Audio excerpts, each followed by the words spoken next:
تاسو وختي او پښتو ډېر مشهور نعت دی. او جی الحمدلله. او جی حضرت حنظله رضی الله تعالی عنہ بالکل دا یو داسې صحابي رسول جی چې هغه څنګه چې واده وشو پیله شپه وه جی، او واده په پیله شپه هغه لاړو غسل یې کو، او دې کې جو چا بار نه چا آواز وکړو چې اسلام مغلوب شو او کفر غالب شو، لکه کافرانو وګټله.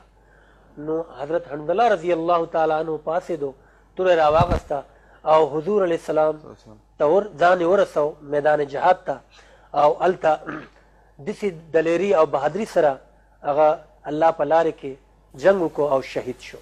نو هغې په باره کې یو ډېره ښکلی ورکوټ یو مدانات په تاسو به هم ډېر زیات اورېدلي کوله چې مونږ ډېر په وړوکوالي کې اورېدلي. دا ما هم ډېر مخکې دا ما اورېدلې وه. مایک شاس دغه کوي د کنه دا وخت په قیمتي کو کنه بالکل جی کنه جی.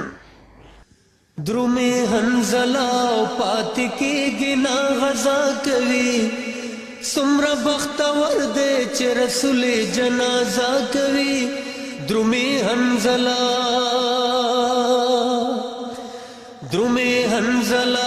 پاتې کېږي نا غزا کوي، څومره بهترین دی چې رسول جنازه کوي.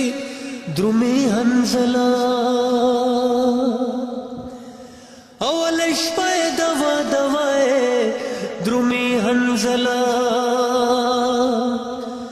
اول شپه دوا دوای، درومې حنظله خپل بیبي ورته وینا کوي. پادشاه سار شاد دنونه به سبا کوي. درومې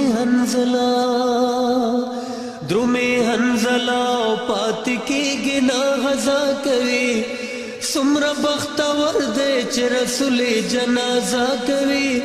درومې حنظله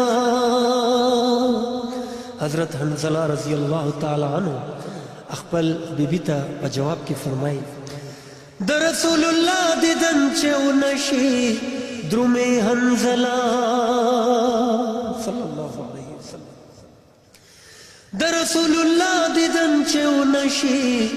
درومې حنظله زړګې مې کله تسلا کوي، پرېږده بیبي ستا دیدن به وشي که الله کوي. درومې حنظله پاتې کېږي نا غزا کوي، څومره بختور دی چې رسول جنازه کوي. درومې حنظله دا شاعر چې جی دا غنوم دی راهی جان، هغه وایي چې حضرت حنظله رضی الله تعالی عنہ دومره دلیري سره جنګ وکړو او الله په لارې کې شهید شو. نو هغه خپل په شاعري په انداز کې مخې ته دا ارشاد فرمایي دواړه لاسه په وینو سره دي. درومې حنظله دواړه لاسه په وینو سره دي. درومې حنظله لکه نکریزه چې برېښنا کوي. وای راهی جان داسې واده ډېره مزه کوي. درومې حنظله پاتې کېږي نا غزا کوي، څومره بختور دی چې رسول جنازه کوي. درومې حنظله خوند وکړو جی ماشاءالله.